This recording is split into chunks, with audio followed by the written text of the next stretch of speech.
things. What's the investment range for owning one of your franchises? So our franchise startup fee, we actually just reduced it, which I'd love to hear your feedback on this because Yeah. you probably, I don't know if that's a common thing, but as we were reviewing, we were charging $50,000.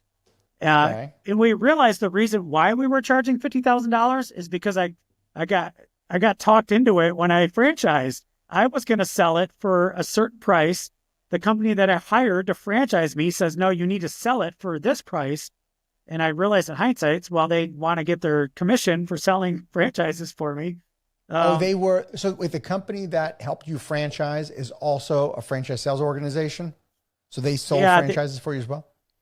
Well, I use them for one sale and then I went off. I'm like the rogue franchise guy That's of fine. like, I don't do anything traditional, uh, and I was talking to your assistant when she was booking me for the podcast.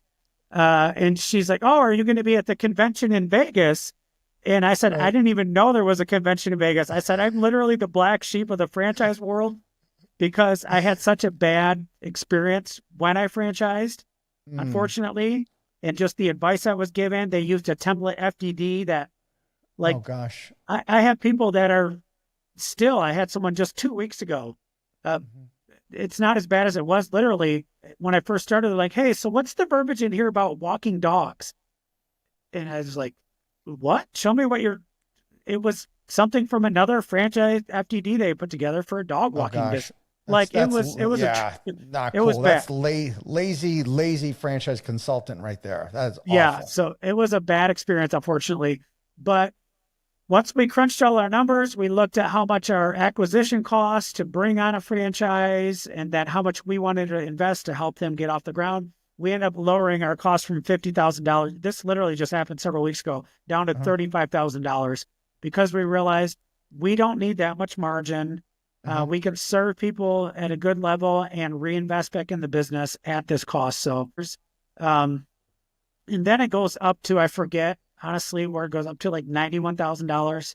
Uh-huh. And that's if somebody wants to go out and basically buy a truck, which would be like a tow vehicle for towing around the Okay. camper, delivering them, which I highly recommend against doing that. But our Mhm. attorney said, you know what?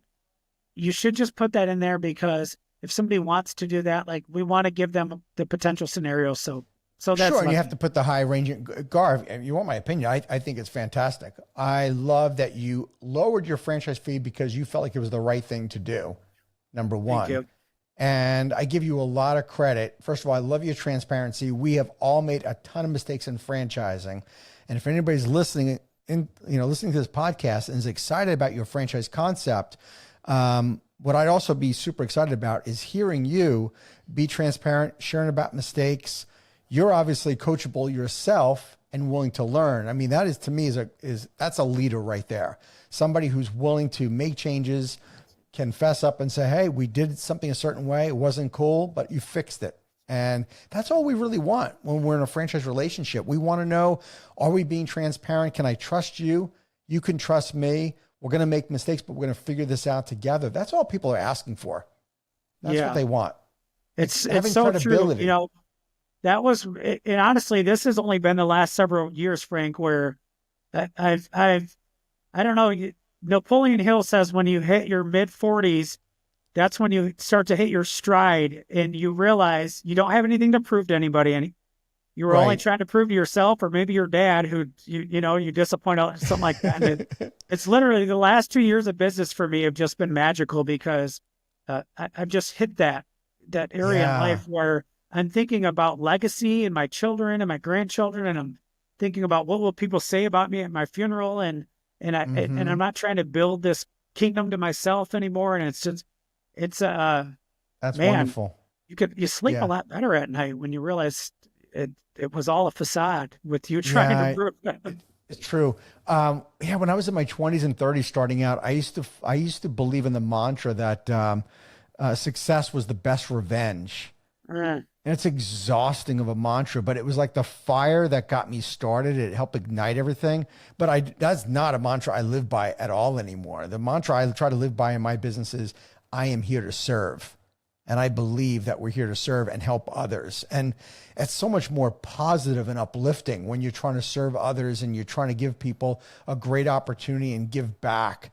And to me, that's really what it's so much, it's richer and fuller and just feels better than trying to be successful out of revenge for people that doubted you or naysayers. That's exhausting. But many of us did it. I did that.